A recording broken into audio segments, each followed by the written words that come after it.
हिंदुस्तानियों पे इतने नॉलेज कैसे है। और इस गुस्से में उन्होंने पूरी नालंदा यूनिवर्सिटी में आग लगा दी, जो आज 6 महीने तक लगातार चलती रही। वहाँ की जितनी किताबें थी, जितनी रिसर्च थी, जितने आविष्कार थे, सब। तो जैसे हम आज 21वीं सदी में बात करते हैं कि टेस्ट ट्यूब बेबी होते हैं या IVF होता है, तो उस जमाने के अंदर भी जो भगवान राम का और उनके तीनों भाइयों का जन्म हुआ, वो एक तरीके से आर्टिफिशियल प्रेगनेंसी ही थी। हमें अपनी ना संस्कृति के ऊपर और इन सब चीज़ों पे गर्व होना चाहिए, क्योंकि जो बाहर के देशों ने अब आके इन्वेंशंस करी है, वो हमारे साधु संत थे, उन्होंने बहुत हजार साल पहले वो इन्वेंशंस कर दी। पहला एरोप्लेन तो 16th सेंचुरी में यूरोप के अंदर बना, और पुष्पक विमान तो कई हजार साल पहले हमारी रामायण में लिखा ही है। तो भगवान राम ने बोला कि अगर आपसे जो मैं मांगूंगा और वो आपने किया, तो आपका नाम इतिहास के पन्नों में काले अक्षरों में रखा जाएगा। आज की इस पॉडकास्ट में हमारे साथ अभिषेक जी हैं, जो एक राइटर और स्पीकर हैं। आज की इस पॉडकास्ट में हम रामायण पर चर्चा करेंगे, तो चलिए शुरू करते हैं। नमस्ते अभिषेक जी। नमस्कार। कैसे हैं आप? बस सब बढ़िया, आप बताइए। हम भी बढ़िया। आपका हमारी पॉडकास्ट पे आने के लिए बहुत बहुत धन्यवाद। बहुत बहुत धन्यवाद आपको मुझे बुलाने के लिए। जैसा कि हम आज रामायण पर बात करने वाले हैं, तो सबसे पहले हम माता सीता से स्टार्ट करना चाहेंगे। जी। उनके जन्म को लेकर काफ़ी सारी कथाएं प्रचलित हैं कि उनका जन्म इस प्रकार हुआ, उनका जन्म इस प्रकार हुआ। तो इस बारे में थोड़ा बताइए। देखिए, माता सीता के जन्म के पीछे ना काफ़ी सारी अलग अलग कहानियाँ अलग अलग ऑथर्स ने अपनी किताबों में लिखी हैं। जी। अब माइथोलॉजी जो होती है वो अपने आप में इसीलिए थोड़ी ज़्यादा इंटरेस्टिंग होती है, क्योंकि वो एक इंटरप्रिटेशन है कि आप की जो सोच है, जो आप सोच रहे हैं, आप वो लिख सकते हो। अब इसके अंदर एक कहानी ये भी कहते हैं कि रावण की ही पुत्री थी माता सीता। फिर एक कहानी ये भी कहते हैं कि रावण ने जितनी क्रूरता दिखाई और जितने ब्राह्मणों को मारा, तो वो एक मटके के अंदर उनका खून इकट्ठा करके धरती में गाड़ दिया था, और उससे माता सीता का जन्म हुआ था। और एक कहानी वो है जो हम जनरली सुनते हैं कि एक खेत के अंदर राजा जनक को बोला गया कि भाई आपको पुत्री अगर चाहिए या आपको संतान चाहिए तो आप खेती करो। तो खेती करते हुए उनके हल पे माता सीता टकराई और उन्होंने उस बच्चे को वहाँ से उठा लिया। तो मेरा इसके अंदर सबसे मेन पॉइंट ये रहता है कि जो भी माता सीता के अपने माता पिता थे, उन्होंने तो एक लड़की पैदा हुई या जो भी उन्होंने सोचा होगा, उन्होंने एक तरीके से अपनी पुत्री को एक जगह पे छोड़ दिया जी। और उस पुत्री को जनक जी ने अपनाया और वो साक्षात भगवती का रूप निकली जी। तो वो माता पिता कितने अभागे थे जिन्होंने उस पुत्री को एक बोझ समझ के वहां पे छोड़ा, और राजा जनक कितने भाग्यवान थे कि उन्होंने उन्हें अपनाया और वो साक्षात भगवान का रूप निकली। जैसे अभी आपने एक शब्द यूज किया माइथोलॉजी, इस पर बहुत बातें होती है कि रामायण एक माइथोलॉजी है या हिस्ट्री है, तो इस बारे में कुछ। पहले तो हम सोचते हैं माइथोलॉजी क्या होता है। माइथोलॉजी में वर्ड आता है मिथ। मिथ का मतलब होता है जिसका कोई प्रमाण नहीं है, बट रामायण के बहुत सारे प्रमाण हमें दिखते हैं जी। कि भाई आप अगर लगाओ कि रामेश्वरम से अयोध्या का डिस्टेंस उतने ही दिन में कवर होता है जितने दिन बाद हम दिवाली मनाते हैं। फिर श्रीलंका के अंदर अगर हम देखें तो बहुत सारे पर्वत ऐसे हैं जिनका वहाँ पे वर्णन है, जो रामायण में भी कहीं ना कहीं उन चीज़ों का वर्णन है। फिर नासा की एक फोटो आई थी जिसके अंदर राम सेतु की एक लकीर सी दिखती है जी। तो राम सेतु भी एग्जिस्ट करते हैं। बट ये है कि माइथोलॉजी के अंदर एक लिबर्टी आ जाती है लोगों के पास, तो वो अपनी अपनी इंटरप्रिटेशन उसमें दे देते हैं कि हाँ ऐसा हुआ होगा या ऐसे कहानी बनी होगी। इस वजह से इसे माइथोलॉजी बोला जाता है। और एंशिएंट हिस्ट्री हम इसलिए बोलते हैं क्योंकि इसके प्रमाण भी कहीं ना कहीं हमें दिखते हैं। अब माइथोलॉजी जो हम बोलते हैं ना, इसके पीछे हमारे देश का एक दुर्भाग्य रहा है, क्योंकि हमारे देश को पहले तो मुगलों ने, फिर अंग्रेज़ों ने, जब जब दूसरे बाहर से लोग आए तो उन्होंने ना सबसे पहले हमारी किताबों को, हमारी संस्कृति को ही ध्वस्त किया। अब इसमें कहानी मैं आपको सुनाता हूँ नालंदा यूनिवर्सिटी की। नालंदा यूनिवर्सिटी के अंदर खिलजी राजा होते थे और एक बार उनकी तबीयत खराब हो गई, तो उन्होंने अपने जितने हकीम थे उन सबसे इलाज कराया, पर कहीं पे भी उनका इलाज हुआ नहीं। फिर किसी ने उन्हें बोला भाई नालंदा के अंदर बहुत ही विख्यात लोग हैं, आप वहाँ पे किसी से बात करो। तो वहाँ से किसी को बुलाया गया, उन्होंने उनको देख के बताया कि हाँ भाई हम आपका इलाज कर सकते हैं। तो उन्होंने बोला भाई मैं पर आपकी कोई दवाई नहीं खाऊंगा। उन्होंने कहा कोई बात नहीं, दवाई मत खाना, किताब तो पढ़ सकते हो। उन्होंने कहा ठीक है जी हम किताब पढ़ लेंगे। तो उन्होंने एक किताब दी, वो किताब पढ़ी और खिलजी ठीक हो गए। अब खिलजी को ये आश्चर्य हुआ कि भाई मैं सिर्फ किताब पढ़ने से कैसे ठीक हो गया। तो उन्होंने उन्हें बुलाया कि भाई मैं ऐसे कैसे ठीक हुआ। तो उन्होंने बोला हमने किताब के पन्ने के कोने पे दवाई लगाई थी, तो जब भी आप किताब पढ़ते थे तो आप उसे चाटते थे, तो वो थोड़ी थोड़ी दवाई आपके अंदर जाती रही और आप ठीक हो गए। तो इस चीज़ से प्रसन्न होने की जगह वो गुस्से में आ गए कि भाई हिंदुस्तानियों पे इतने नॉलेज कैसे है, और इस गुस्से में उन्होंने पूरी नालंदा यूनिवर्सिटी में आग लगा दी, जो आग 6 महीने तक लगातार जलती रही। वहाँ की जितनी किताबें थी, जितनी रिसर्च थी, जितने आविष्कार थे, वो सब जल गए। तो बहुत सारी चीज़ें, बहुत सारा असली इतिहास, बहुत सारी जो हमारी आविष्कार थे, उनका कुछ भी नहीं बचा। इस वजह से हमें इंटरप्रेट करना पड़ता है, हमें माइथोलॉजी बोलना पड़ता है। तो हो सकता है कि कोई किताबें ऐसी होती जिसमें पूरे प्रमाण के साथ सारी चीज़ें लिखी होती। जी। तो जैसे अभी माता सीता की बात हो गई, ऐसे राम जी के जन्म के लेकर कुछ कथाएं प्रचलित हैं? जी, राम जन्म के लिए तो सबसे बड़ी कथा यही है कि जो उनके फादर थे दशरथ जी। उन्होंने पुत्र प्राप्ति यज्ञ किया था। बट इसमें भी एक इंटरेस्टिंग चीज़ क्या है कि अगर हम बात करें ना कि साइंस कितनी हमारी स्ट्रॉन्ग थी उस जमाने में, तो जैसे हम आज 21वीं सदी में बात करते हैं कि टेस्ट ट्यूब बेबी होते हैं या आईवीएफ होता है, तो उस जमाने के अंदर भी जो भगवान राम का और उनके तीनों भाइयों का जन्म हुआ, वो एक तरीके से आर्टिफिशियल प्रेगनेंसी ही थी। एक यज्ञ किया, उसमें खीर बोलते हैं कई लोग, सेब बोलते हैं, कि वो खाया और उसके बाद प्रेगनेंसी हो गई। बट वो कुछ नहीं था, वो आज की डेट के अंदर एक आर्टिफिशियल प्रेगनेंसी या आईवीएफ प्रोसेस ही था। पर उस जमाने में उस चीज़ को इस तरीके से एक्सप्लेन नहीं किया जा सकता था, लोग उस चीज़ को एक्सेप्ट नहीं करते, इसीलिए उसको यज्ञ के रूप में और खीर के रूप में प्रस्तुत किया गया। जैसे आज आईवीएफ होता है, वैसे उस जमाने में भी होता था, बस उस चीज को लोग एक्सेप्ट नहीं करते थे। एक्सेप्ट नहीं करते थे।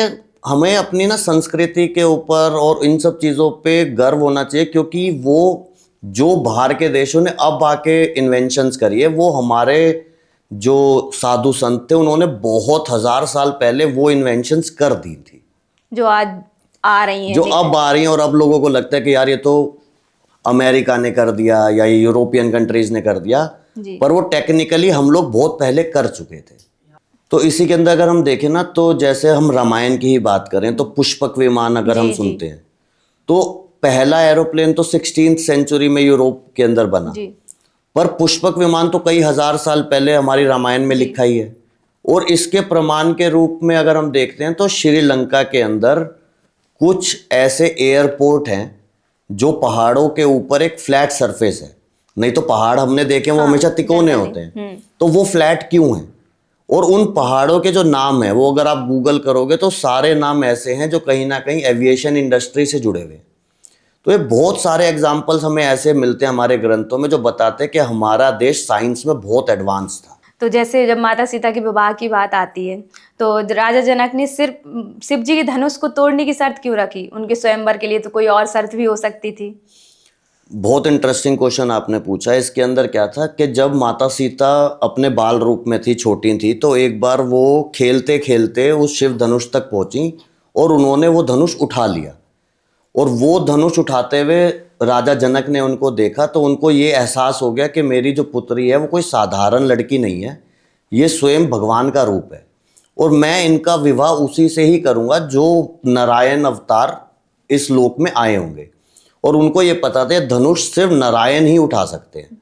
तो सिर्फ इस रीज़न की वजह से उन्होंने धनुष को उठाने की जो शर्त थी वो स्वयंवर में रखी थी। माता सीता ने बचपन में ही धनुष हाँ जी, उन्होंने बचपन में ही उठा लिया था। जैसे अभी हमारी ऑफ कैमरा चर्चा हो रही थी, तो आपने बताया कि जो माता कैकेयी ने दशरथ जी से वरदान मांगे थे वो राम जी के कहने पर मांगे थे।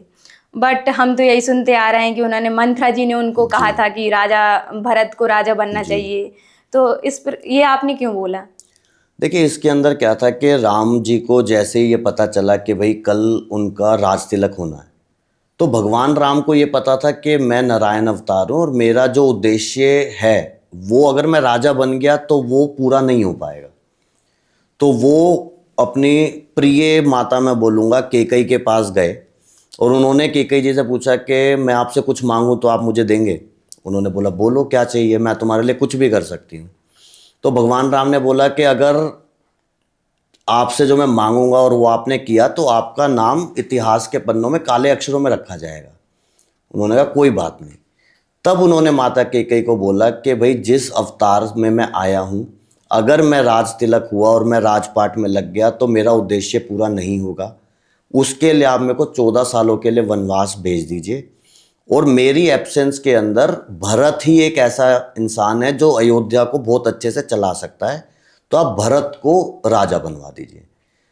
तो उनके कहने पे ही टेक्निकली माता कैकेयी ने दशरथ जी से वो दोनों वरदान मांगे थे। तो हम तो बचपन से गलत सुनते आ रहे हैं। बात गलत सुनने की नहीं है, बात वही, हम दोबारा बात करें ना माइथोलॉजी की, जी।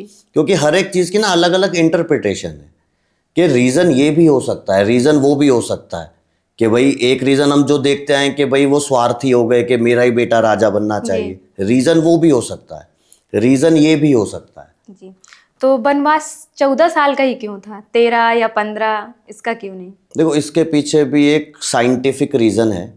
अगर हम आज की 21वीं सदी की बात करें तो हम कहते हैं कि कोई भी हैबिट हम जो अडॉप्ट करते हैं उसको 21 दिन का टाइम चाहिए होता है। जी। तो ऐसे क्या, अब जो हमारी एज होती है ना वो होती है 70 साल 80 साल ज़्यादा से ज़्यादा। उस ज़माने में उम्र होती थी 400 साल 500 साल। तो जो हैबिट अडॉप्ट करने का आज के डेट में 21 दिन माना जाता है ना, उस टाइम पे 14 साल माना जाता था। तो उनका उद्देश्य ये था कि 14 साल के अंदर अयोध्या जो है वो भरत को एज अ राजा एक्सेप्ट कर लेगी। जी। उन्हें आदत पड़ जाएगी कि भाई राजा होता है तो भरत होता है। दूसरा, भगवान राम 14 साल वनवास में रहेंगे ना तो वो वनवासी ही हो जाएंगे। हो सकता है वो वापस ही ना आए, कि उनका वहीं पे एक लाइफस्टाइल बन गया या उनको एक हैबिट बन गई, इसीलिए वो एग्जैक्टली 14 साल का रखा था। प्लस एक और चीज़ उसमें क्या थी, अगर 14 साल तक आप अपने राज्य पे या किसी भी प्रॉपर्टी पे क्लेम नहीं करते तो 14 साल के बाद अगर आप बोलते हो कि भाई मैं राजा हूं, तो आपकी कोई सुनवाई नहीं होगी। तो वो 14 साल का जो पीरियड था वो बहुत सोच समझ के रखा गया था, क्योंकि बहुत सारे फैक्टर्स थे जो 14 साल को जस्टिफाई करते हैं। अच्छा। तो जैसे जब राम जी वनवास चले गए, लक्ष्मण जी उनके साथ जी। गए, माता सीता उनके साथ गई। सीता हरण से पहले जब शूर्पणखा ने राम जी को देखा तो उन्हें वो बहुत अच्छे लगे, तो वो उनके पास गई। तो इस कुछ उसमें शूर्पणखा की लक्ष्मण जी ने नाक और कान काट जी। दिए थे। तो उसके बाद जब वो लंका गई रावण के पास, तो उन्होंने रावण को इस प्रकार बताया कि वो रावण के लिए सीता माता को लाना चाहती थी। जी। तो उनका मोटिव एग्जैक्टली क्या था? देखो, इसके पीछे भी ना एक थोड़ी अनसेड कहानी है जो ज़्यादातर लोगों ने नहीं सुनी होगी, कि शूर्पणखा के जो हस्बैंड थे विद्युत जीवा नाम से, वो दानव थे। और शूर्पणखा और विद्युत जीवा की जब शादी हुई तो रावण उस शादी के अगेंस्ट थे।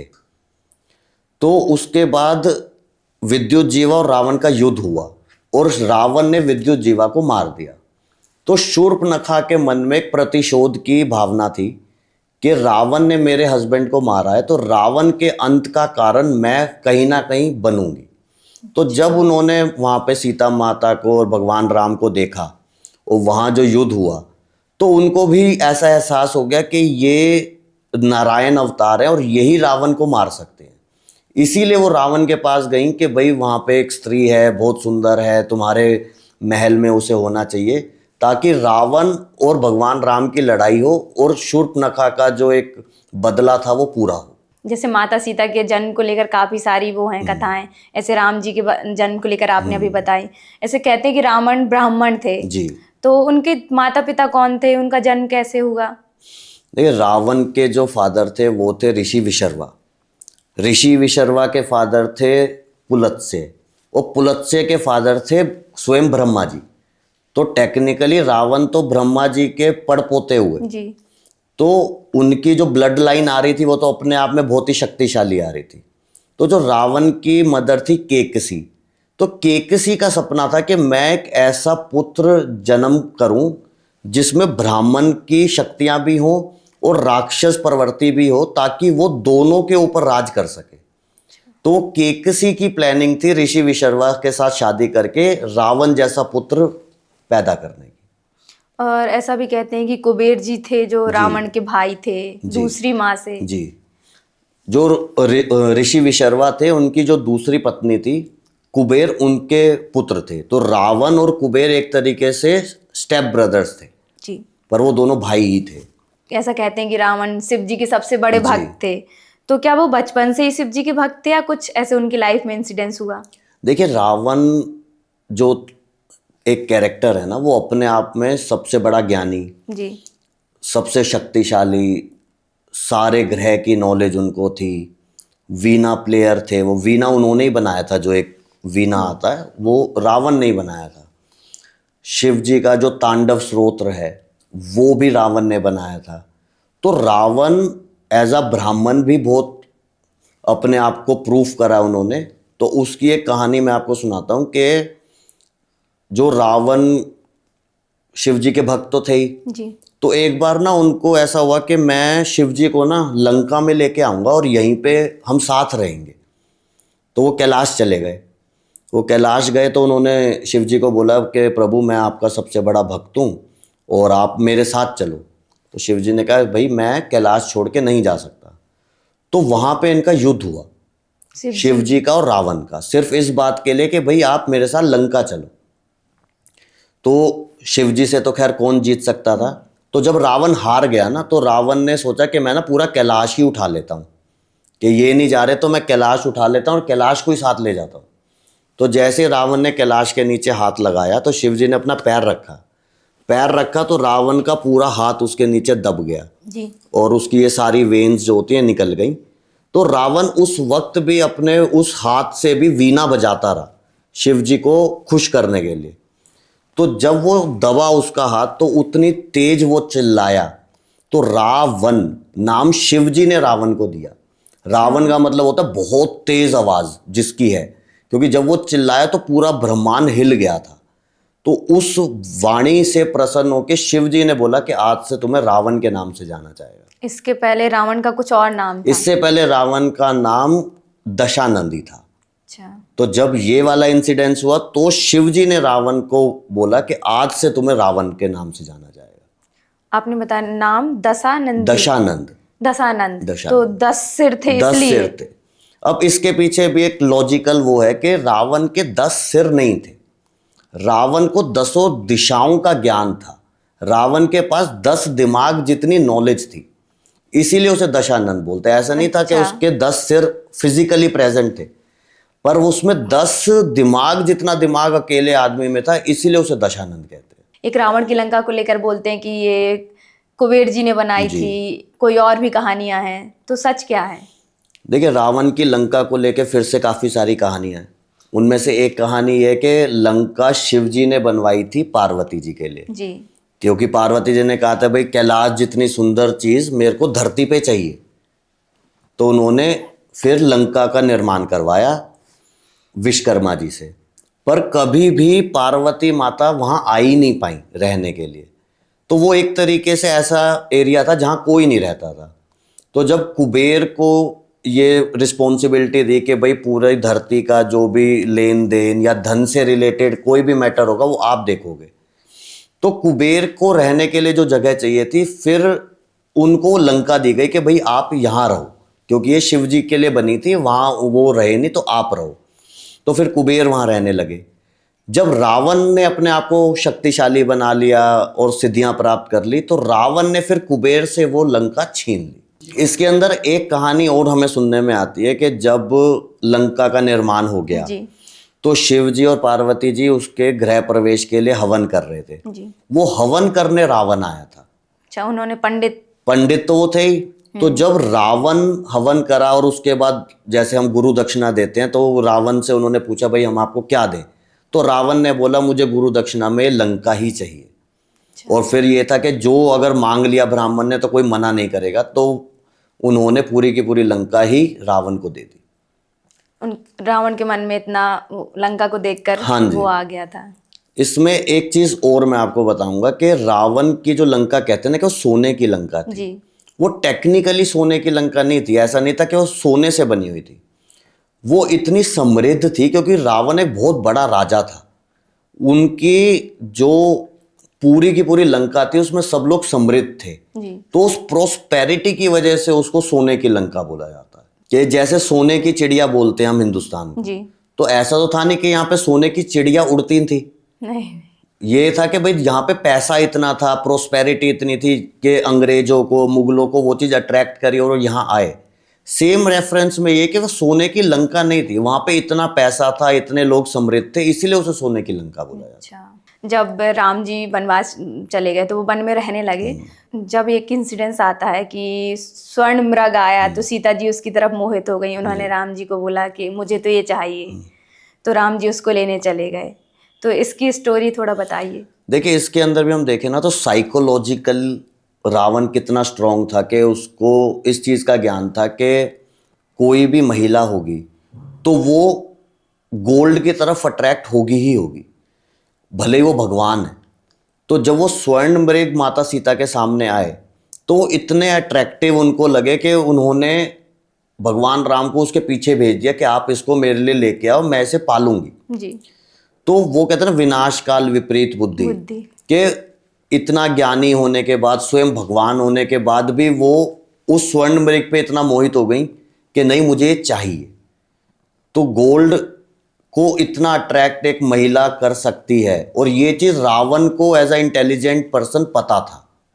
महिलाओं को पहले से भी गोल्ड पसंद था। हाँ तो जब राम जी चले गए तो उन्होंने लक्ष्मण जी को बोला कि आप माता सीता का ध्यान रखें। जी। तो उसके बाद उन्होंने जब बोला कि आप उनकी जाइए कि राम जी सेफ हैं कि नहीं देखने के लिए, तो वो एक लक्ष्मण रेखा खींच के गए थे। तो आपने अभी थोड़ी देर पहले बताया था कि ये जो चीजें हैं जो आज इन्वेंट हो रही हैं वो पहले से इन्वेंट हो चुकी हैं। तो लक्ष्मण रेखा क्या है? देखो, लक्ष्मण रेखा जहाँ तक मैंने पढ़ा है या मैं उसकी इंटरप्रिटेशन निकालता हूँ, तो आज की डेट में हम देखते हैं कि म्यूजियम्स में या कोई भी ऐसी चीज़ होती है ना, वहाँ पे एक लेज़र प्रोटेक्शन होती है जी। कि अगर कोई भी उस लेज़र को क्रॉस करेगा तो सायरन बज जाएगा या एक अलार्म बज जाएगा। तो लक्ष्मण रेखा भी ना इस तरीके से उस टाइम की एक और एडवांस टेक्नोलॉजी थी कि वो लेज़र था जो रावण को नहीं दिख रहा था, क्योंकि अगर दिखता तो वो अंदर जाता है बाहर आता है जो हम देखते हैं। जी। तो वो लेज़र इतनी पावरफुल थी कि अगर कोई भी उसमें घुसेगा तो वहीं भस्म हो जाएगा। तो हमारी साइंस इन सारे इंसिडेंट्स को जब हम पढ़ते हैं ना तो हमें लगता है कि नहीं, हमारा देश बहुत एडवांस था अब के मुकाबले। तो रावण को तो पता चल गया था कि यहाँ पे लक्ष्मण रेखा है जैसी कुछ चीज है। जी, पर वो घुस नहीं पाए ना उसमें। भाई जैसे अगर हम जैसे टीवी पे देखते हैं या मूवीज में देखते हैं कि रावण उसके अंदर ट्राई करता है एंट्री करने के लिए, पर वो इतनी पावरफुल होती है वो पीछे हट जाता है। तो उसको उस पावर का एहसास हो गया कि अगर मैं पूरा एंटर करूंगा तो शायद मैं इसमें भस्म हो जाऊं। तो इसलिए उसको था कि मैं एंटर नहीं करूंगा, उन्हीं को ही बाहर आना पड़ेगा। तो जैसे जब माता सीता बाहर आ गई, रावण उनको अपने पुष्पक विमान में ले गए थे। जी। तो जटायु के बारे में आता है कि उन्होंने माता सीता की बहुत रक्षा की। तो ऐसे ही उनके कोई ब्रदर थे, जब आपने अभी थोड़ी देर पहले बताया था, संपाति जी। तो उनकी स्टोरी क्या है? देखिए, जटायु के बारे में तो सबने सुना है कि भाई रावण और जटायु की लड़ाई हुई और जटायु को रावण ने मार दिया। जी। तो जब सीता जी की खोज शुरू हुई और हनुमान जी और सारी वानर सेना उनके साथ जुड़ गई, तो जब वो रामेश्वरम तक पहुंचे तो उसके बाद तो समुंदर था। तो वो वहां जाके कंफ्यूज हो गए कि अब हम कहाँ ढूंढे। तो वहां पे उन्हें जटायु के भाई संपाति मिले, बड़ी वृद्धावस्था में मिले। तो उन्होंने पूछा भाई आप कौन है? तो उन्होंने बताया भाई मैं जटायु का भाई हूँ। तो फिर उन्होंने बोला भाई जटायु तो इतना शक्तिशाली था कि भाई उसने तो रावण से लड़ाई तक करी, तो आप इतने वृद्ध और इस हालत में कैसे हो? तो उन्होंने कहानी सुनाई कि मैं और जटायु बहुत शक्तिशाली थे और एक बार जटायु सूरज से लड़ने के लिए या सूरज के पास जाने के लिए उन्होंने उड़ान भरी। तो वो सूरज के इतने करीब चले गए थे तो संपाति ने उनको कवर करा अपने पंखों से, तो उसमें वो जल गए पर जटायु बच गया। तो वो जल के सीधा रामेश्वरम के समुंदर में आके गिरे। तो एक तरीके से उन्होंने अपने प्राण संकट में डाल के अपने भाई जटायु को बचा लिया। जी। वाल्मीकि रामायण में ऐसा लिखा है, मैंने सुना है, पता नहीं, कि जो हमारा राम सेतु ब्रिज है वो तैरते हुए पत्थरों से नहीं बना था। जो कहते हैं कि राम लिखा वो पत्थर तैरने लगे, उसमें ऐसा आया है कि जो नील नल थे वो कहीं ना कहीं विश्वकर्मा जी के पुत्र थे और उनको इंजीनियरिंग आर्किटेक्ट का ज्ञान था। तो उन्होंने ही मदद करके वो पूरा राम सेतु ब्रिज बनाया था, कहीं पेड़ों से, किसी चीज़ से। तो इस बारे में आपका क्या कहना है? देखिए, इसके अंदर भी ना अलग अलग इंटरप्रिटेशन है। जैसे मैंने आपको बताया कि जो ऋषि थे भाई वो रिसर्च करते थे, तो ऐसी जो नल और नील है ना, ये उस टाइम के आर्किटेक्ट ही थे। जी। वो उनकी सेना में एक ऐसे आर्किटेक्ट थे जो वो उस पुल को बना सकते थे। अब उसके अंदर आस्था का विषय जोड़ दिया कि उसके ऊपर राम लिखा तो वो पत्थर बहा नहीं, कि राम की नाम की ताकत इतनी है। बट अगर हम लॉजिकली देखें या टेक्निकली देखें तो वो दोनों के पास वो टेक्नोलॉजी थी कि विदाउट पिलर वो पत्थरों को जोड़ के एक पूरा का पूरा ब्रिज बना सकते हैं। इसमें एक कहानी और है कि सिर्फ वो ही दोनों ऐसा क्यों कर सकते थे। तो ये दोनों वानर रूप में थे, तो जब इनका बचपन था ना तो ये बहुत शरारती थे। तो ये ऋषि मुनि जो पूजा वूजा कर रहे होते थे ना, तो उनका सामान उठा के नदी में फेंक देते थे। तो एक ऋषिवर ने इनको श्राप दिया कि आज के बाद तुम जो भी नदी या पानी में फेंकोगे ना वो डूबेगा नहीं। अच्छा। तो वो वरदान साबित हुआ जो श्राप उनको मिला था, तो वही राम सेतु बन वही राम सेतु में काम आया। अगर हम लॉजिकली बात करें ना तो एक प्रॉपर डॉक्यूमेंट्री आई थी डिस्कवरी चैनल पे। तो वो जब वहाँ पे गए तो जो उस एरिया के पत्थर है ना, वो कोरल्स बोलते हैं उन्हें, उनमें छेद हैं छोटे छोटे। तो वो पत्थर आप आज भी फेंकोगे ना पानी में, पूरे नहीं बहेंगे, वो तैर जाएंगे। तो पूरा राम सेतु ना उस टाइप के पत्थरों से ही बना हुआ है। तो उस तरीके के पत्थर वहाँ पे अवेलेबल होना, फिर नल नील को वो टेक्नोलॉजी पता होना, तो वो सारी चीज़ें लाइन अप होते होते ही वो पूरा ब्रिज इनका बन गया। तो और एक चीज और बोलते हैं कि माता रावण ने कभी माता सीता को छुआ नहीं। जी। तो ऐसे दो इसमें आती है कि माता सीता को ये शक्ति थी कि वो अगर रावण को देख लेती तो वो भस्म हो जाते, या कुछ रावण को ऐसा कोई श्राप था कि वो अगर अब किसी महिला के साथ जी। गलत व्यवहार करेगा तो उसके साथ कुछ बुरा हो जाएगा। तो ये दोनों सच्चाई है या कुछ इसके पीछे भी कहानी है? नहीं, इन दोनों के पीछे रीजंस हैं। क्योंकि रावण को ये श्राप तो था ही कि भाई अगर आपने किसी भी पराई स्त्री को उसकी मर्जी के बिना छुआ तो आप मर जाओगे। जी। तो एक तो ये रीज़न हम कह सकते हैं कि रावण ने कभी भी माता सीता को टच नहीं किया था। दूसरा, हम अगर आप टीवी पे रामायण देखी होगी तो आपने देखा होगा माता सीता ने एक तिनका देखती थी जब रावण उनसे मिलने आता था। जी जी। वो कभी रावण को फेस टू फेस नहीं देखती थी। तो जब माता सीता की शादी हुई और वो अयोध्या में थे तो एक बारी दशरथ जी की थाली में कंकर आ गया खाने की। तो माता सीता के पास वो शक्ति थी कि वो देख के उसे भस्म कर दिया उन्होंने। अच्छा। तो दशरथ जी ने माता सीता से वचन लिया था कि आप इस शक्ति को भूल जाओगे और आज के बाद कभी भी शक्ति का प्रयोग नहीं करोगे। तो माता सीता वो तिनके को देख के वो शपथ याद करती थी जो दशरथ जी ने उनको दी थी कि आप इस शक्ति को यूज नहीं करोगे। नहीं तो माता सीता तो अपने आप में भगवान का रूप थी। जी जी। करने को तो वो रावण को वहीं भस्म कर देती और आज़ाद हो जाती। जी। पर वो उस शपथ की वजह से, उस प्रोमिस की वजह से उन्होंने नहीं किया। और रावण को जो श्राप था उसने उस वजह से हाँ कुछ जी। नहीं किया। और जब रामायण की युद्ध की बात आती है जी। तो कुंभकर्ण की बात आती है, विभीषण की बात आती है। तो ऐसे विभीषण ने तो राम जी के साइड लिया, जी। कुंभकर्ण ने तो अपने भाई का साथ दिया। जी। तो इन दोनों में अच्छा कौन था उनके प्रति?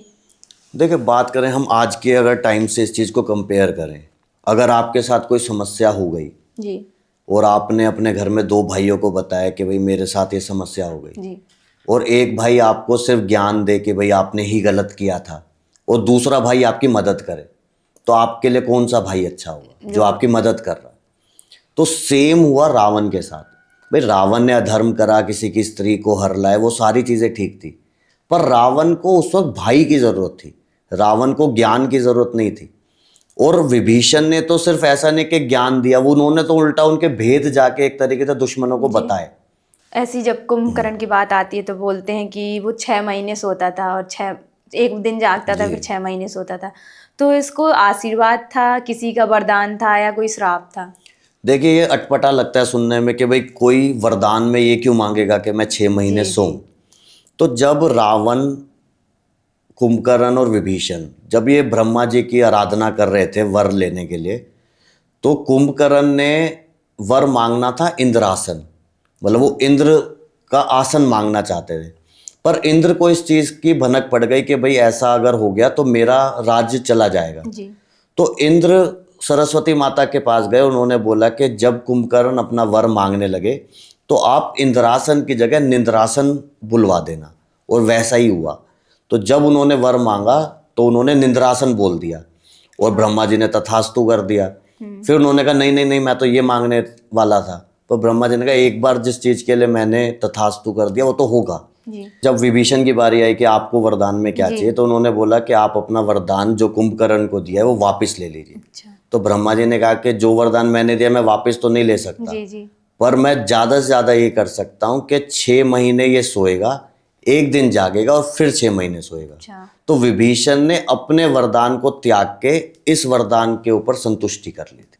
तो जैसे अभी आपने बताया कि रावण अहंकारी था, सब रावण में बहुत सारी बुरी क्वालिटीज थी, कुछ रावण में अच्छी क्वालिटीज भी होंगी, जैसे सब में कुछ अच्छा होता है। रावण की जो अच्छी क्वालिटीज है ना, इसका एग्जाम्पल सबसे बड़ा ये है कि जब रावण की डेथ हो गई तो भगवान राम ने लक्ष्मण को रावण के पास भेजा कि आप इनसे शिक्षा लेके आओ, नहीं तो कोई किसी शत्रु के पास क्यों भेजेगा। तो एक ये सबसे बड़ा एग्जाम्पल है कि रावण कितने ज़्यादा पॉजिटिव कैरेक्टर के भी थे। तो इसमें क्या हुआ कि लक्ष्मण गए वहाँ पे जब रावण ऑलमोस्ट अपने डेथ बेड पे थे, तो रावण ने कुछ भी नहीं बताया। तो लक्ष्मण वापस आ गए, उन्होंने बोला कि भैया ये तो कुछ बताया ही नहीं इन्होंने। कह रहे कहाँ खड़े हुए थे तुम? कह रहे जी मैं उनके सर की तरफ खड़ा था। तो कह रहे जब भी ज्ञान लेते हैं ना तो पैरों की तरफ जाते हैं। जी। तो फिर लक्ष्मण दोबारा गए, वो फिर उनके पैरों की तरफ खड़े हुए जाके। तो रावण ने 3 चीज़ें बताई लक्ष्मण को। पहली कि अगर आपके मन में कोई भी शुभ काम करने का विचार भी आता है ना तो आप उसको तुरंत कर दो, उसमें विलंब मत करो। दूसरा कि कभी किसी भी रोग और अपने दुश्मन को छोटा नहीं मानना चाहिए। और तीसरा कि अपने राज अपने अलावा किसी को भी नहीं बताने चाहिए, क्योंकि वही चीज़ उनके साथ हुई, उन्होंने अपने राज अपने भाई को बताए और वही उनकी मृत्यु का कारण बना। और ऐसा भी सुनने में आता है कि रावण ने ही राम जी को विजयी भव का आशीर्वाद दिया था युद्ध से पहले। जी इसकी कथा जो है वो ये है कि जब युद्ध शुरू होने वाला था तो एक ना विजयी यज्ञ करना था, और वहाँ पे कोई ब्राह्मण तो थे नहीं। तो फिर किसी ने बताया कि भाई यहाँ सबसे बड़ा ब्राह्मण तो रावण है। जी। तो रावण तक ये संदेश गया कि भाई एक यज्ञ करना है। तो यज्ञ के अंदर क्या होता है कि जब कोई विवाहित आदमी यज्ञ करता है तो अपनी पत्नी के साथ करता है, पर पत्नी तो रावण के पास थी। तो रावण उस यज्ञ को करने ब्राह्मण रूप में आए, प्लस सीता माता को साथ लेके आए। और जब यज्ञ हो गया तो जब भगवान राम और सीता माता ने ब्राह्मण रूप में रावण का आशीर्वाद लिया तो रावण के मुंह से आशीर्वाद में निकला था विजयी भव। जब युद्ध खत्म होता है तो रावण मारा जाता है, तो ऐसा कहते हैं कि रावण ब्राह्मण था, तो हमारे राम जी को ब्रह्म हत्या का पाप लगा था, तो वो उसकी पूजा करने प्रयागराज भी गए थे। तो उस बारे में कुछ बताइए। देखिए रावण को, अब वो बायोलॉजिकली आधे ब्राह्मण थे और आधे राक्षस थे। जी। तो जब रावण की हत्या हुई तो भगवान राम को इस चीज़ की गिलानी थी कि उनके हाथों से एक ब्रह्म हत्या हुई है। जी। तो जब वो अयोध्या वापस आ गए तो फिर अयोध्या से वो लोग प्रयागराज गए थे और वहाँ पे प्रॉपर ब्रह्म हत्या दोष की जो पूजा होती है वो करी गई थी, ताकि उनके ऊपर से वो ब्रह्म हत्या दोष हट पाए। और जैसे जब भाई की बात आती है तो सब कहते हैं भाई हो तो भरत जी जैसा, तो लक्ष्मण जी तो हमेशा राम जी के साथ रहे, उनके साथ बन गए, उनके साथ युद्ध किया, फिर भी जब भाई की बात आती है तो हमेशा भरत जी का नाम आता है, ऐसा क्यों? देखिए वो आता है सेक्रीफाइस की वजह से। देखो लक्ष्मण जो भगवान राम के साथ गए वो प्रेम में गए, वो उनकी तरफ डेडिकेटेड थे कि भाई आप जहाँ जाओगे मैं जाऊँगा। पर अगर हम भरत को देखें ना तो भरत के पास पूरा एक राज्य था, पूरा राजा बनने का मौका था, सारी चीज़ें थी, पर तब भी उन्होंने उन सब चीज़ों से ऊपर अपने भाई को रखा कि नहीं ये हक मेरे बड़े भाई का है। उन्होंने एक भी दिन उस राजगद्दी के ऊपर नहीं रहे। इवन वो खुद एज अ वनवासी अयोध्या के बाहर रहते थे। तो जो त्याग, जो सेक्रीफाइस भरत ने भगवान राम के लिए किया एज अ ब्रदर, तो इस वजह से भरत को ज़्यादा अच्छा भाई बोला जाता है। और मेरा एक लास्ट सवाल है आपसे कि राम जी के क्या सेक्रीफाइस रहे उनको राम जी बनने में? देखो ये कहना तो आसान होता है कि भगवान राम या राम भगवान है, मनुष्य अवतार में थे। पर अगर हम देखें ना तो बचपन से उनके साथ जो स्ट्रगल हुए, भाई बचपन में ही उनको ऋषि ले गए कि चलो ट्रेनिंग के लिए चलो, वहाँ से ताड़का के साथ लड़ाई हुई, फिर सीता स्वयंवर हुआ, वहाँ पे बड़े बड़े योद्धाओं के बीच में उन्होंने अपने आप को प्रूफ किया, फिर विदाउट एनी गलती अपने फादर के कमिटमेंट की वजह से उनको वनवास जाना पड़ा। फिर वहाँ भी वो 14 साल लड़ते रहे, वहाँ पे उनकी वाइफ का किडनैप हो गया। फिर वो एक पूरी लड़ाई वानरों की सेना बना के, बिना सेना के, वो सारी चीज़ें करी। फिर जब वो वापस आए, फिर माता सीता के ऊपर आरोप लगा और फिर माता सीता वनवास चली गई। तो उनकी जो पूरी लाइफ रही ना, वो बहुत स्ट्रगल वाली रही। जी जी। तो भगवान को भगवान बनने के लिए इतनी सारी चीज़ों से होके जाना पड़ा, तब जाके कहीं हम बोलते हैं कि हाँ, राम भगवान राम थे। जी, अभिषेक जी आपका यहाँ आने के लिए बहुत बहुत धन्यवाद। जय श्री राधे। जय श्री राम।